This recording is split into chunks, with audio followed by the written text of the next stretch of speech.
In 2025.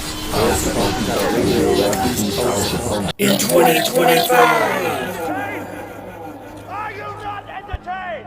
Is this not why you are here? One handy dandy opening knife for one handy dandy box that needs opening.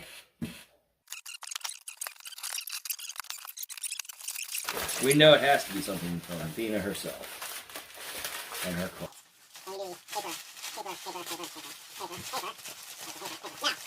Sword, because it's not a common replica, and it is something that, well, it's made by Universal Swords, a company I've never bought from before, and as such, kind of wanted to see what their quality was. It's also a military sword that does not have many replicas or much representation. I'll have to look up the exact name again, but I believe it is a Danish-Norwegian infantry sword from 1701. I think it's the date on it, and, well, as my ancestors were Norwegian, I already have Viking swords. I decided I'm going to try to get some more Norwegian swords. And this one, you might have said, hey, that looks like a small sword hilt or a spadroon. Well, I think this is probably what we'd call a shearing sword because it sort of predates the spadroon. Interestingly, the asymmetrical guard there, on the thumb side, it's less wide, and on the finger side's wider, like a saber would be. But on the finger side, it is grooved, serrated, whatever you want to call it, but not on the thumb side. I don't know why that is. I don't know if that's just decorative or if it has anything to do with maybe deflection, binding kind of stuff. But, ooh, this little, okay. Ooh, that seems to be wood core. Okay. Wood core leather covered. They went up windlass on that one. Interestingly, the throat seems to come down to about here, the metal part, but the leather goes up to here, so leather is probably holding that in place. You can see in the, where's my lens there? You can see in there, maybe, that the wood is on the side, so you're not actually cutting metal with the blade. It has a shape, but I don't know where it ends, but it has a leather covering it to some degree, so yeah, it's about down to here where I can see the metal ends, so that much going on. So it's very well, like, stuck together, I guess. Pretty impressed with that scabbard for being, this is a little heftier feeling than I thought, but it is a double-edged blade. I think it's 32, 31 inch. God, that point is sharp. That is a veritable needle. Yeah, I don't see this on the web, on the page called, you can't see it on the blade that I remember, but it does have this Norwegian crest, I guess. That's pretty nice. I had it sharpened. Did a pretty good job with it. You can see the secondary bevel, which will might need to be apple seated some. Let's see, maybe in the light there. Yeah, it's pretty chunky.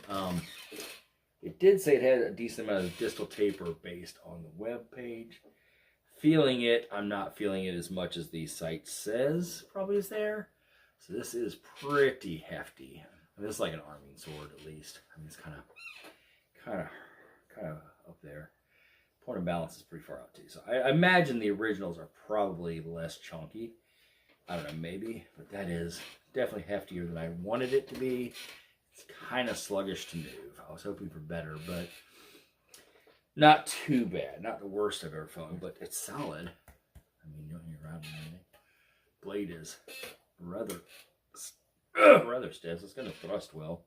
I think on the site it said like 5.2 to 2.2 mil in terms of distal taper.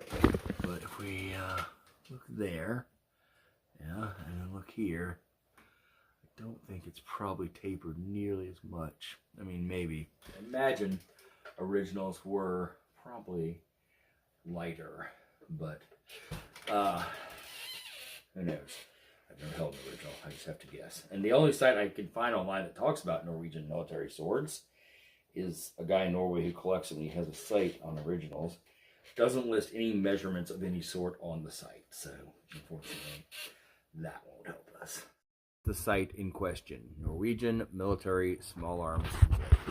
I brought up the tab there on swords. What we want is 1700s to 1814 because we are a 1701. Now, if you look at the side here, you get a whole slew of different patterns, but this one is the M1701 Soldier Sword. I think that's how it's pronounced. Anyway, that's it. And we'll zoom on some of these pictures so you can see some of these originals for comparison. Now, some, like the one on top there, have the brass wrap. The bottom one, I assume the brass is missing on because I think it was regulation, but maybe it was a black handle. I don't know. I've heard the grips were painted or at least enameled with originally with linseed oil, which is not a very strong coating, but it will blacken. I imagine the modern ones are probably enamel. You can see it does have that cross section, although some of these seem to have a thinner flat than mine does. The top one has a wider flat in the middle of the blade like mine, but the bottom one's a little bit thinner. See, there's some damage on these blades, not significant, but a little bit, and their tips are blunted because they're chipped, I think, but they basically have that shape, and the scabbard does have the throat, well, shape and the throat that are under the leather like mine, so that's accurate. And you can see there again where it's under the leather, although my shape is still blackened. I imagine that one was probably originally blackened, I don't know. See a little bit better on the swords. Like I said, that one seems to either have leather or maybe it was wire over, and that's the impression of the wire. I don't know. Maybe wires come off. Also seem to have a slightly bent pommel. Sure. But they do have the ridges and the basic shape that mine has. So I don't think they were a very strict pattern, being such an early pattern, but our pattern. There's that crest again. I can put the link to this in the description. But nowhere else, because I don't know how I haven't been them after all these years. Hilson. But I do like it overall, especially as a conversation piece. Shearing sword is what I call it. It definitely has more heft to it than a spadroon. Definitely going to have a much more authority in the cut than the spadroon I have, even though I can't get a good edge on the spadroon. It's double-edged.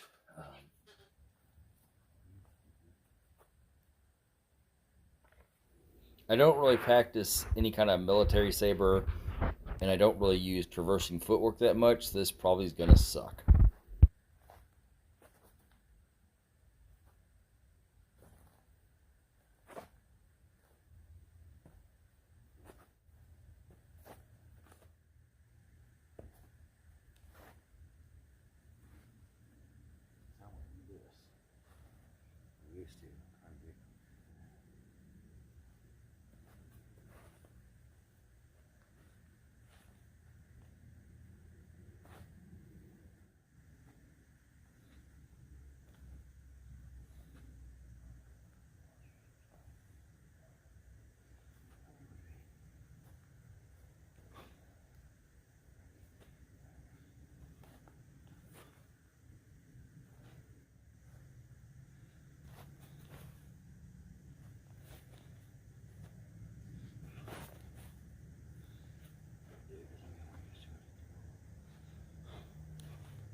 Or beating the blade down.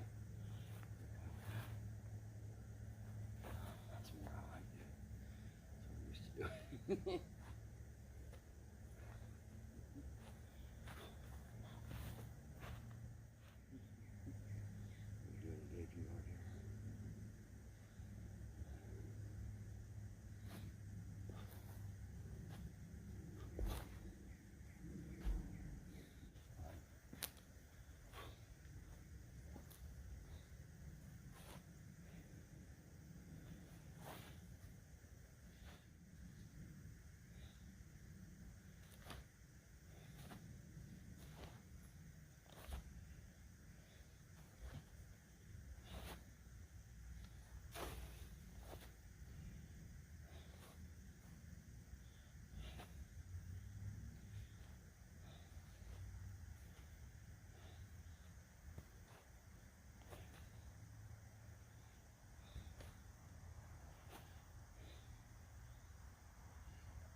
The only other information I could really find on the sword was from the Sword Buyer's Guide Forum article where someone had purchased the Universal Swords model like I have from, 2019.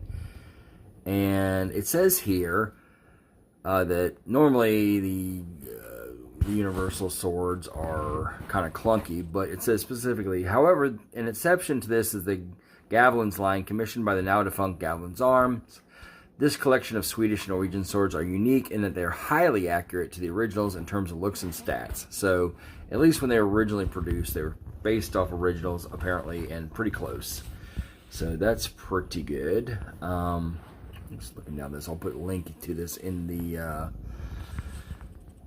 information section of the video. Here we have a few pictures of an original. You can see it is pretty close looking to what I have. There are the stats, blah, blah, blah, blah, blah. Blah, blah, blah, blah, blah, blah, blah. There's some pictures of his. Blah, blah, blah, blah, blah, blah, blah, blah, blah, blah. Handling. And I agree with this. He says, this is not a featherweight epee, but a robust infantry cut and thrust sword. I like the way it handles, but please don't expect a small sword, because what you're getting will feel more like a broadsword light. I think that's pretty accurate. Mine's probably a little tip heavier than his. I think mine is got less distal taper. But regardless, this and the other site were the only sites I could find with any information on the sword. So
sorry that was a bit long, but it's over. You can go home now.